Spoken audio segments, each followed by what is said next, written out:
un trabajo difícil, un trabajo duro, pero teniendo la preparación, teniendo los instrumentos adecuados, me parece que tenemos francas posibilidades de hacer una intervención oportuna. Hay instrumentos de tamizaje, nosotros llamamos instrumentos de tamizaje, que nos permiten precisamente hacer una evaluación, a lo mejor un poco tardada, por llamarlo así, porque son reactivos son cuestionarios de más de 60 preguntas, 60 Sí. preguntas, entre comillas tardadas, pero que nos permiten precisamente identificar cuáles son las áreas en donde se presenta las situaciones de alto riesgo, de mayor vulnerabilidad. También hay instrumentos que nos permiten conocer si hay consumo de sustancias o no. Y yo me iría al siguiente paso, o sea, una vez que identificamos esto, es qué vamos a hacer.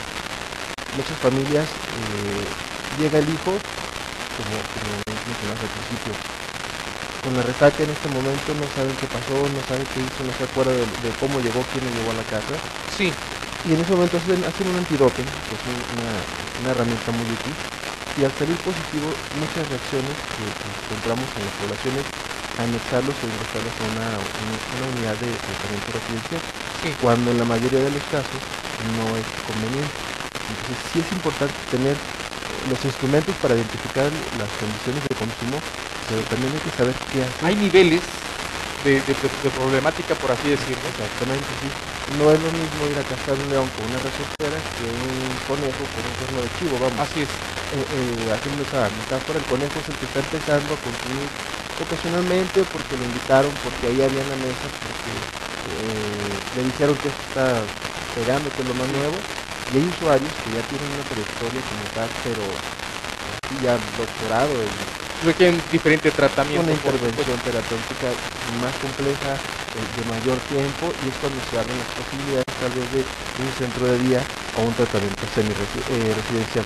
¿Qué puede pasar con un consumidor inicial que sea maltratado, maltratado en el sentido de que lleva un tratamiento incorrecto, que lo ingresen a un lugar en el cual a lo mejor todavía no era? ¿Qué puede suceder? Es un panorama muy difícil, porque ya cuando llegan a una unidad de consulta externa, llegan muy enojados con la familia, llegan apáticos, llegan desinteresados, llegan resistentes a la atención, porque la ayuda que recibieron, pues bueno, fue, todavía se utiliza en muchos centros con amor adulto, como lo manifiestan, que es malpasadas en cuanto a la alimentación, en cuanto al dormir, en cuanto al lugares, son condiciones un poco difíciles.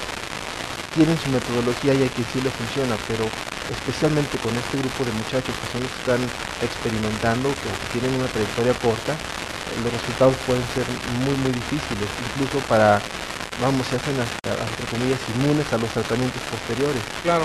Sin contar, o sin descartar, perdón, los riesgos que hay de tener contacto con usuarios más fuertes, más asiduos, en donde tienen contacto con otras sustancias, que están a lo mejor conectados, se utiliza ese término, con distribuidores de otro tipo de drogas más fuertes, y a lo mejor yo estaba experimentando con una benzodiazepina, una pastilla, una clona, llegué drogado, llegué tartamudeando, caminando torpemente, sí, batallando para hablar, mis movimientos muy torpes, y en ese momento me meten a un anexo, y ya entonces conozco los efectos y las ganancias, por decirlo así, del cristal, de combinar algunas otras sustancias, de meterme, hasta en lugares en donde yo no acostumbraba a rodearme. Entonces sí son muy peligrosas estas intervenciones, de ahí la importancia de hacer una valoración adecuada, oportuna,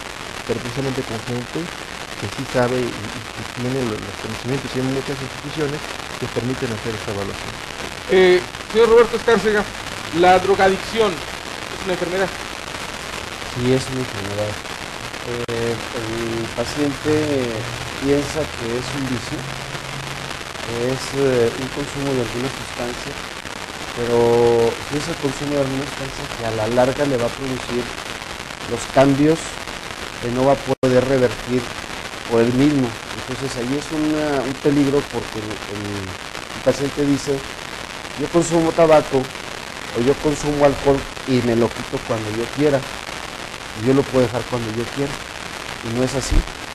Acordémonos que el cerebro maneja sustancias neuromoduladoras de interconexión entre una neurona y otra, y ahí es cuando la sustancia que nosotros introducimos al cuerpo va quitando esas sustancias que están ya en el espacio de una neurona y otra, y le van quitando la información de una conexión adecuada al cerebro, de tal manera que el cerebro empieza a reconocer la presencia de esa sustancia y pide cada vez más sustancia. Vamos, empieza con un tabaco, al ratito son dos, después completamente se queda en el consumo del tabaco.